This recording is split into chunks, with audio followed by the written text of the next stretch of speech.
Halo teman-teman, jumpa lagi dengan saya.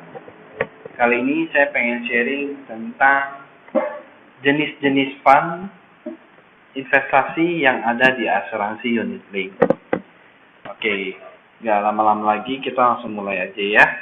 Nah, pada basicnya di semua asuransi ini jenis fundnya ada 4 atau 5. Yang dimana ini purchase seperti reksadana.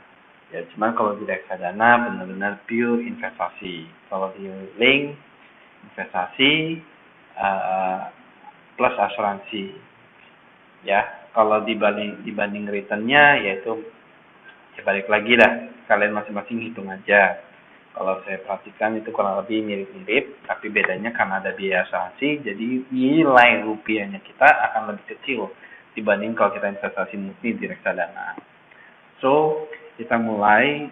Pertama, reksadana investasi jenis fund yang pertama yang paling favorit oleh banyak orang itu adalah saham. Nah, saham seperti kita ketahui biasanya itu disebut equity fund. Ya, equity fund. Seperti kita ketahui, saham adalah profil resiko yang agresif. Buat teman-teman yang nggak cocok, yang dengan resiko tinggi, jangan pilih saham. Karena saham bisa naik tinggi dan juga bisa naik turun. Nah, tapi saham yang dibeli di asuransi unit link ini saham-saham yang bukan gorengan ya. Nah, ini saya kasih lihat contohnya saham apa aja yang dibeli oleh asuransi rupiah equity fund. Oke, ini teman-teman bisa download di websitenya Alia sendiri. Nah, ini dia.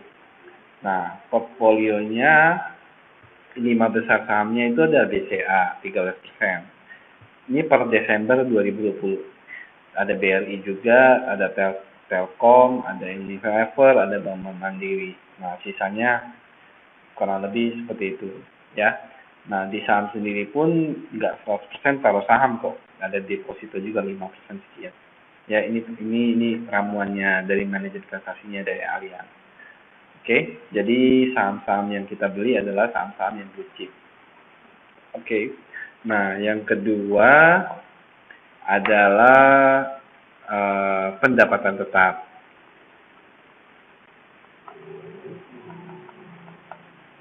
Nah, ini biasa kita sebut fixed income.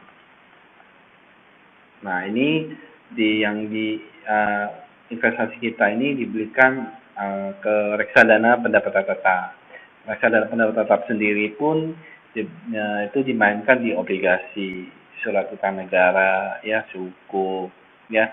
Nah, dan itu returnnya ini lumayan lebih besar daripada deposito, namun resikonya lebih kecil daripada saham. Nah, teman-teman yang sifatnya moderate, yang tengah-tengah, pengen hasil yang lebih tinggi, tapi resikonya juga sedang, nggak mau tinggi-tinggi banget, ya ini cocok sekali. Dan saya pribadi untuk kondisi saat seperti sekarang, seperti corona, ini lebih larinya ke pendapatan tetap karena lebih stabil. Kalau saham, ya bisa naik turunnya udah nggak kuat. Jadi stay safe ya, jangan main, tapi investasinya jangka panjang. Pendapatan tetap ya, pendapatan tetap di Allianz itu dia dibelikan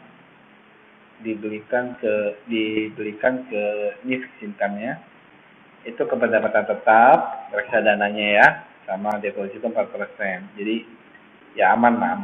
Oke. Moderate. Lalu yang ketiga ini deposito.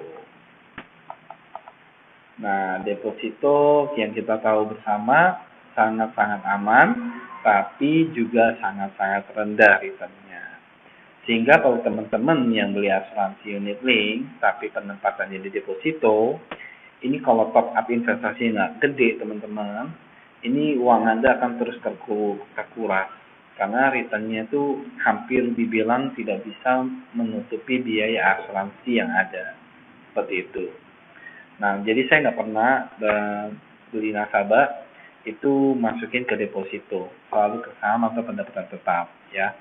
Nah, deposito ini disebut kalau di reksadana tuh cash fund. Ya. Nah, deposito ya udah nggak usah ngomong lagi lah, kita pasti deposito ini. Lalu yang keempat di sini itu ada campuran, reksadana campuran, ya. Nah, campuran itu maksudnya dia ada beli saham, dia ada beli pendapatan tetap, dan dia juga ada beli deposito. Nah, komposisinya berapa persen di saham, berapa persen deposito, berapa persen pendapatan tetap. Nah, ini saya ambil datanya dari yang punya Allianz. Nah, ini rinciannya. Di saham tuh hampir 30%, reksadana pendapatan tetap tuh 53%, mayoritas ya.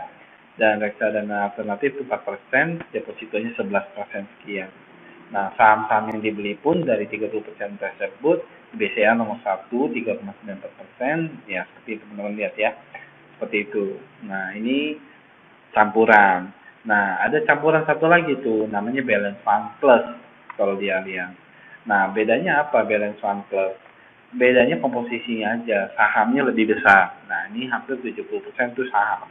Jadi 67% itu saham, reksadananya cuma 23%, 24% lah ya, 25%.